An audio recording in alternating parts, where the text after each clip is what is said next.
If Rocks Could Talk, or The Story of a Louisiana Plantation, by the Marquise de Chamfray.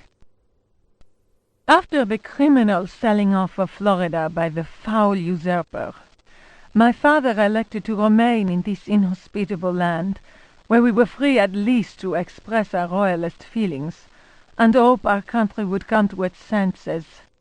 In 1818, a certain Pickford bought up Ledoux's land, after the poor fellow had ruined himself in unfortunate speculation.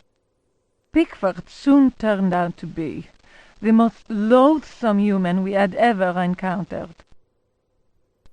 He was an adventurer of the worst kind, nouveau riche, and bloated with a grotesque sense of self-importance. First came the incessant army of men with shovels, digging into the mountain of earth that was to fill in the surrounding swamp.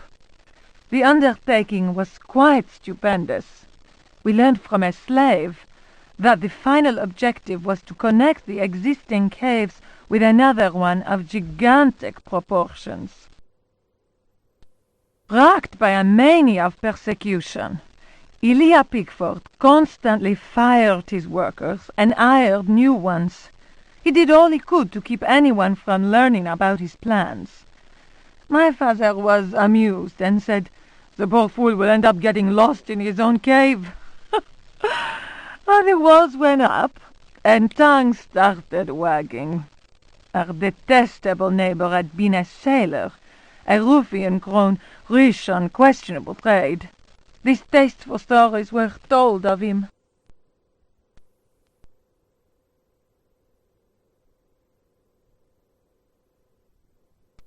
When the work was finished, Pickford invited us to the opening of his rambling mansion, which he named Derceto. My father asked what the strange name meant. Pickford answered, "Derceto reminds me of Astarte, the fertility goddess. Around here, the name is Shub-Niggurath. I believe that a name so steeped in evil should be said aloud came as not such a shock to my father, as he himself confided in me some while later." We left immediately. In June of 1862, Derceto was burned down in unexplained circumstances. It was undoubtedly the deed of some jealous Yankee or another. It was amazing to watch the servants rushing into the flames to try and save their bullet-riddled master. After that terrible night, Derceto fell into ruin. Its blackened walls were soon overgrown, as human-built works always are, by ever-present nature. In 1875, the property was eventually bought by a gentleman whose name was Howard Hartwood. I was sorry that my father, who delighted in fine conversation, was no longer alive to enjoy the company of this new neighbor. Learned and well-versed in history, he had made a particular study of piracy. It was Hartwood who told me that Pickford had commanded a ship that flew the flag of piracy. That explained the scoundrel's great wealth. Hartwood was fascinated by Pickford and undertook a great deal of research in an attempt to find some treasures that he was convinced the pirate had hidden. He went through the ruins inch by inch.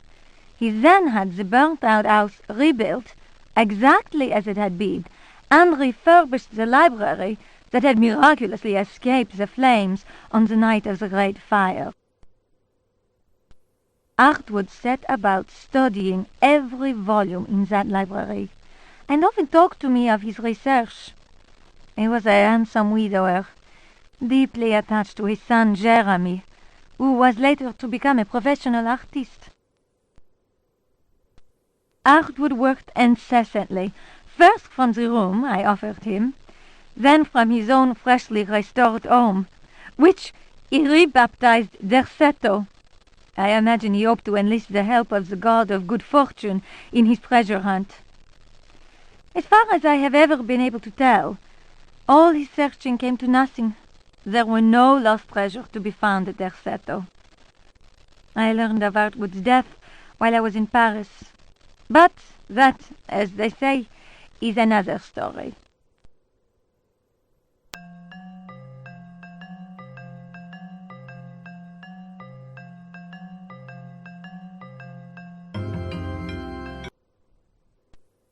Unfinished Chapter of Terra Incognita by Jacob van Ostade.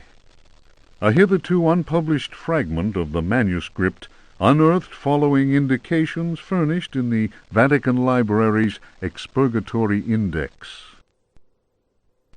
In those icy and unwelcoming lands, the rites of wizards and healers are deeply rooted in ancient legend. Mysterious and cruel beings are thought to have ruled over the Arctic plains in times past. A cursed city, enclosed by massive walls, is believed to stand to this day. It contains fabulous treasures and is inhabited by the degenerate descendants of those who instilled centuries of terror in the hearts of the people. These people, naturally placid, are seized with rage and horror at the very mention of the prisoners of the ice. Were these dreadful captives to be freed from their frozen cells, they would reap a horrifying tribute of human flesh. These blood-curdling beings may be invoked by certain ritual words. They can even be controlled, albeit with the greatest of difficulty. I admit to being impressed by these tales, repeated to me on many occasions and in a number of different places during my travels in the region. I have also seen troubling cult objects, sculpted in a material unknown to me. Another remarkable fact is that local Eskimos experience great distaste in pronouncing certain words, and invariably avoid saying them. Here is a living example of the power that words contain. As it is said in the Bible, in the beginning was the Word.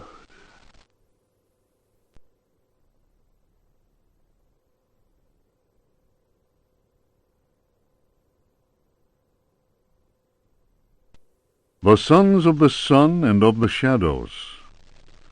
Lieutenant Lope de Vega's account of his astounding travels to the land of the Aztecs. "Holy Christ!" cried Captain Cortez, astonished by the strange rite we beheld. We found the savages half naked. They were throwing balls of silver and gold at each other. They laughed as if demented, clearly maddened by some heathen drug. And yet, should one of them fail to catch the ball thrown in his direction, the poor devil was seized and dragged off to be sacrificed in their temple. As we discovered, this frightful game was a ritual most holy to them, and symbolized the movement of the heavenly bodies. The dropping of a ball foretold a catastrophe. That is what the Aztecs believed, in their godless ignorance. Their countless deities could only be appeased through endless human sacrifices. The victim's heart, which was still beating, lay in the hand of the murderous priest. The interior of the temple was surprisingly cool. The weight of our armor, our exhaustion, even the burden of our suffering, they were all banished by a sense of awe that the crudely magnificent altar instilled. In the tomb-like silence, a deep voice chanted an incantation. The majestic statue of the water goddess, Chalchihuitlicue, seemed to throb with vitality. This massive stone, draped in a golden cloak and studded with precious stones, was coming to life before our very eyes. Horror of horrors! The granite eyes of the statue, empty of life only moments before, were now injected with blood. We staggered back in amazement. Dom Jose was taken by a fit of convulsions. He tried to raise up his crucifix, as if to ward off an attack by demons. The heathen priest laughed cruelly. The statue's mouth cracked open in a deathly grin, bearing teeth sharpened to dagger points. Captain Cortez cried, "Attack!" But it was no use. We were glued to the spot. First, we were unable to move. Our armor seemed to be bolted to the temple floor. Our legs weakened, and we collapsed in a thunder of steel. Only Cortez had the presence of mind to unsheath his dagger. He hurled it at the cackling priest. 4 inches of the finest Toledo steel buried itself in the heathen's face.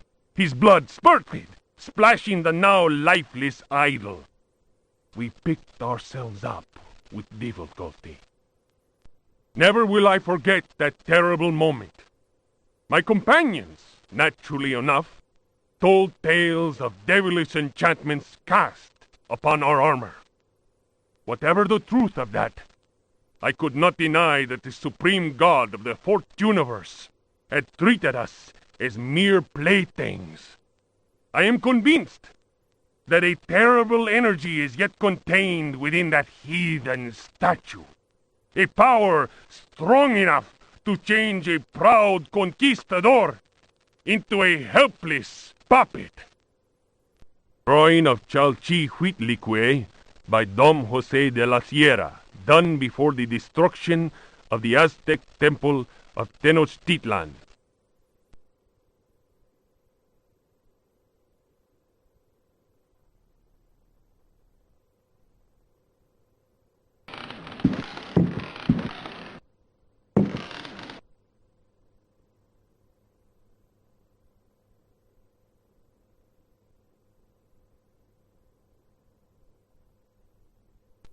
The Tale of Captain J.W. Norton of the Army of the Union. 1862. The South was in collapse. Louisiana was open to us. I had each day to requisition victuals for our troops, and was aided in this endeavor by a score of brave men. Rebels were not yet ready to lay down their arms. The region was far from safe. I headed further and further west, and questioned many freed slaves. From them, I learned of a plantation on the coast. Its name was Derceto.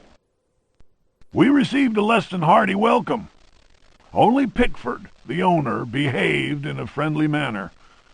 While my men counted cattle and grain reserves, I learned what I could from him. Man was most unusual and possessed an extraordinarily cultured mind. At nightfall, I gave orders for the men to bivouac at Derceto. Pickford invited my second-in-command, Lieutenant Patterson, and myself to dine. And our host proved a most entertaining conversationalist. While coffee was being served, Patterson went to inspect the men's camp. The cigar Pickford offered me was so acrid that my head began to spin. I remembered campfire tales of fellow officers trapped by devilish Confederate tricks. My mind floated in a foul and dense fog, from which emerged the enlarged and deformed face of Pickford. He grinned at me. Patterson's return chased off the nightmare. I heard shouts and firing from outside and found the strength to take out my revolver. I fired 3 shots. Pickford fell to the floor. Patterson then helped me out of the burning house. The air was filled with smoke. We resembled a company in disorderly retreat. I saw slaves leaping into the flames of that inferno. They were trying to save Pickford's life.